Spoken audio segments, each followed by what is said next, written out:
Welcome everybody, congratulations. This is year 4 in the books, and it was another amazing year.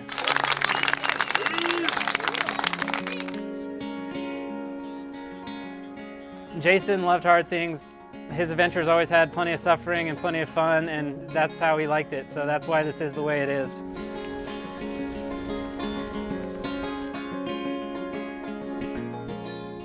I think that he saw this. I think he knew that potential was here. He loved the biking community, he loved the running community, he loved all trail users, and I hope you all can feel the special feeling in the air because that's Jason, he's here with us. And thank you so much for keeping him alive, for me, for the community.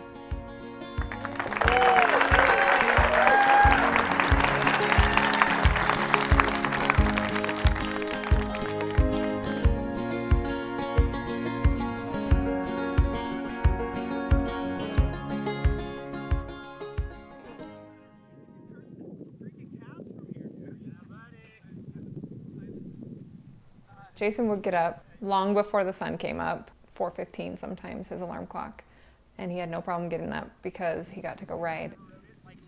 We started calling ourselves the Dawn Patrol because we were starting our rides at 4:30 in the morning. Cold, dark, no matter what, basically we'd go, we'd get headlamps, do whatever it took. Pushing ourselves to get to the next section of trail before we had to be back to work to actually do our real jobs. No distractions, laughing and stopping to video each other over and over, I think.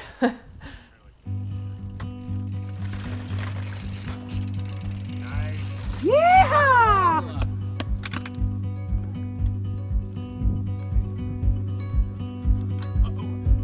You got it, you got it.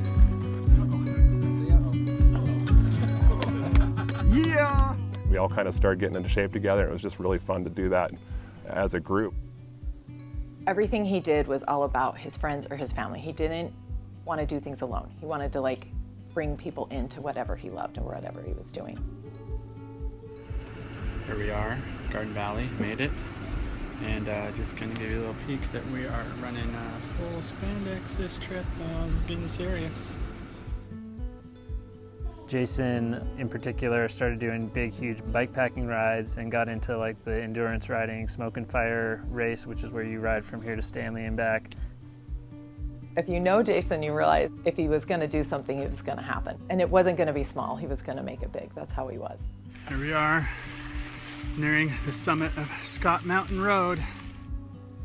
Top of Scott Mountain, about 2:30 in the morning. Right about mile 100. Gonna head back down, we'll see how it goes. It's about 6:30, sun's starting to come up, it's getting lighter out. Haven't slept yet. I think it's time to call it. It's been 128 miles, and I just can't. Thought the light might help, but just can't do it, so we're gonna take a little nap. All right, nap time over. Let's see if that helped. Back to it.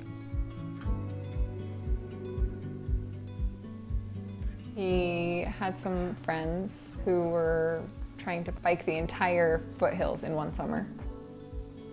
What we would do is we'd get an actual map and a highlighter, and as we did it, we would highlight what we had done to check it off. But it was Jason's idea to take it and step it up a next level, and they were going to hook it to Strava and take the Boise Trails and really make it an event. So one day I get a text from Jason. He says, "Hey GPS map guy, I want to have a challenge where people can ride every trail in the foothills and submit their GPX files and have it pass off for them. Do you think you can do it?" It was a stretch financially to get it off the ground, but we just thought it'll be so cool. I'd kind of picked up on something from him that sometimes you take a little bit of a risk on some things when it has a potential to bring joy to us or others. And when this text came, I felt it. This was one of those things, and I was in from the very beginning. I feel like things were put in place to make this challenge happen. It's something that's supposed to be here, and it's supposed to be part of people's lives, and It's supposed to help people heal who need it.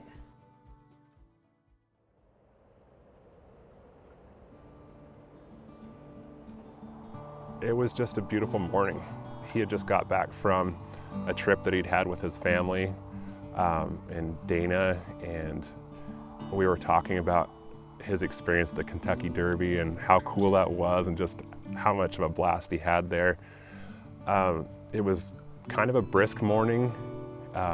He had stopped to take some pictures of some horses that were right there, you know, and when he got into something, he got into something, you know, so like, I can't remember another time that he had stopped to take pictures of horses, but because he had just come back from the Kentucky Derby, he was taking pictures of all the horses. We were having an amazing morning. It was a fun ride. It was one of the ones where you're just like, man, that was a good ride, you know, if it had finished like any normal ride should have, but it didn't.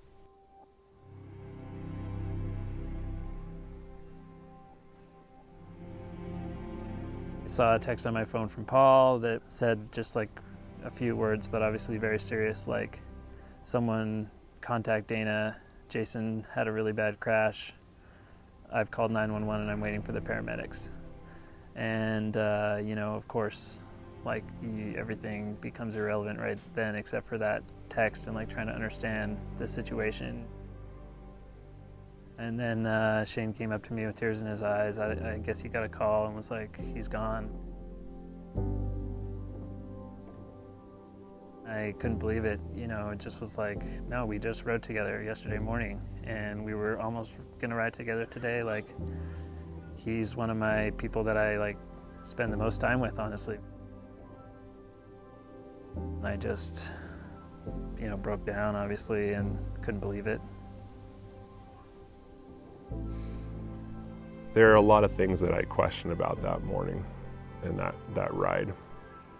But one thing that I don't question is I know Jason, before the accident, had a smile on his face the whole time. You know, I don't know if it's too cliche, and I hate to say it because it might be, but he did die doing something that he loved to do. Use your brakes. Use your brakes. Put your fingers on your brakes.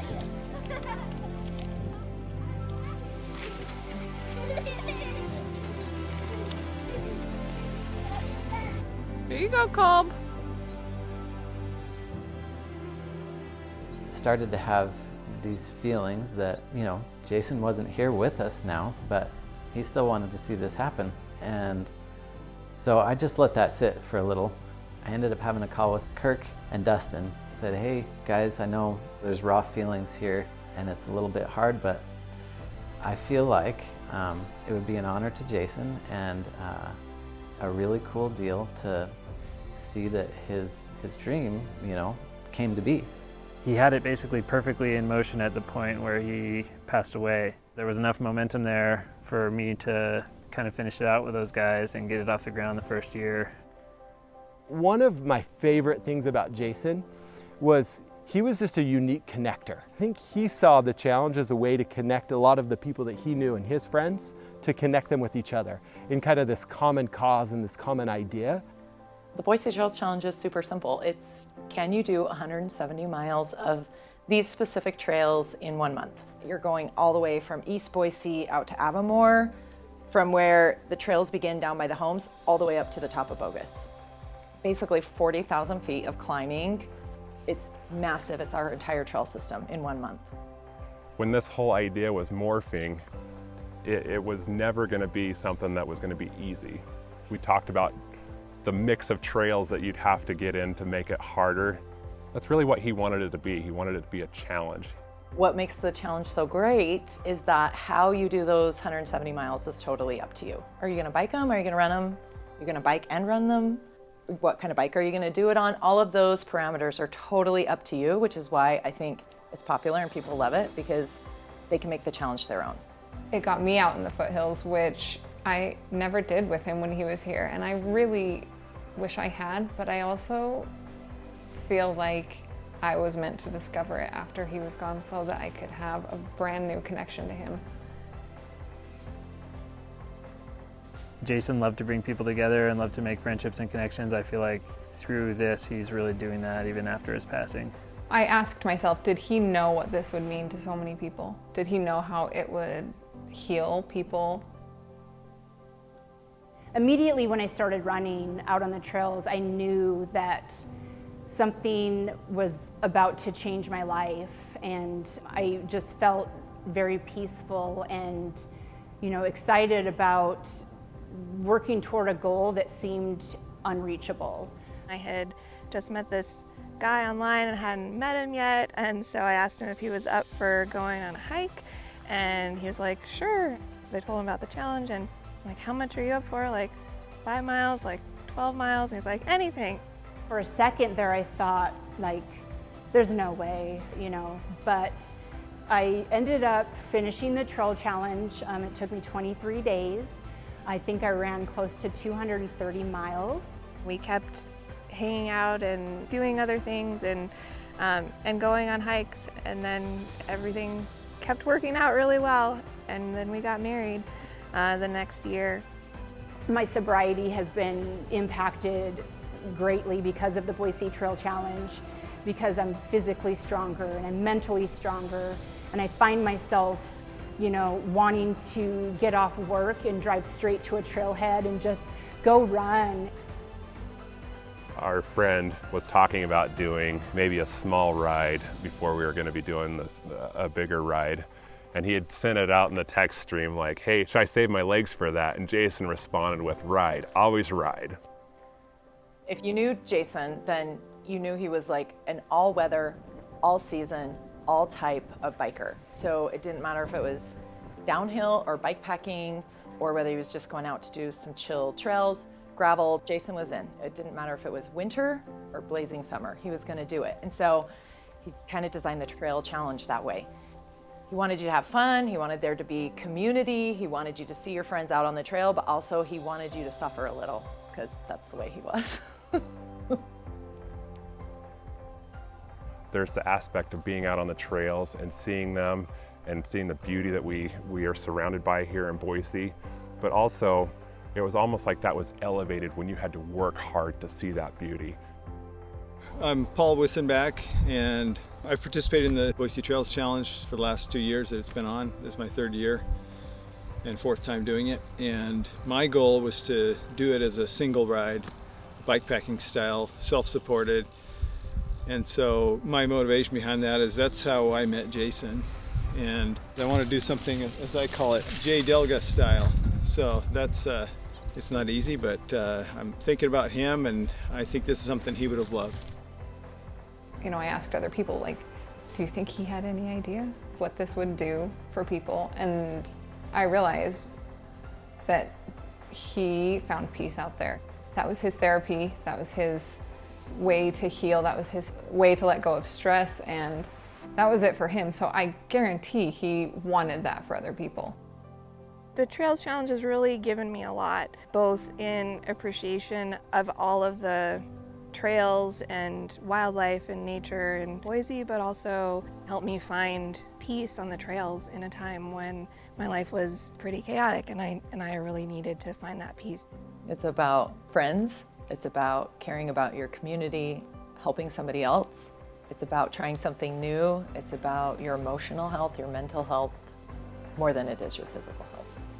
Jason's passion about the Boise Trails and his excitement around coming up with an event like this is truly a gift. I'm super grateful, and I'm forever indebted to him and his wife Dana and everyone else in Boise Trails. He was a really special guy, and I feel really privileged to have been his friend and have him be such a big part of my life. I just feel such a vast amount of exuberance, and I know it's not only my happiness at how well the challenge is doing. I know I feel part of what he's feeling somehow. He would just be so happy about it. To see his kids out doing the challenge right now, I just know that he's smiling somewhere when they're out there doing that, and it just makes me so happy. Talking about a legacy, biking and the challenge is really a big part of Jason's legacy for the community, but really he was an amazing father. And that's his true legacy, is like the family that he has here, and they're just amazing people. I honestly think that this was like one of his missions in life, that was getting the challenge going. I really, truly feel that way. Like he was meant to start this, and this was meant to be his legacy. And I think he would think it's the coolest thing in the world to be known for.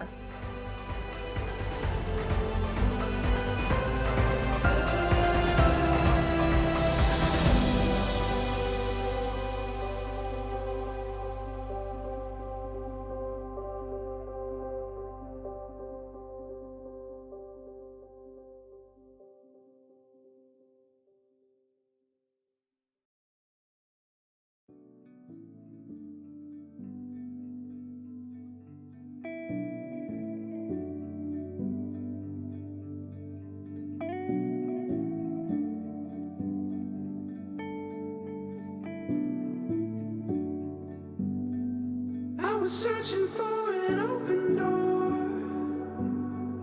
I was looking for a peace of mind. It's a feeling that I tend to get.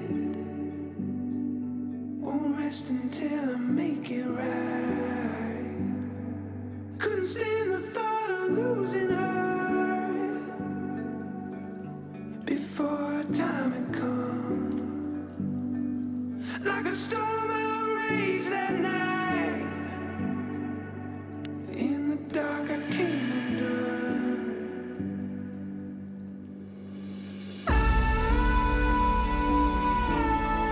Oh, this house will win my own to live. So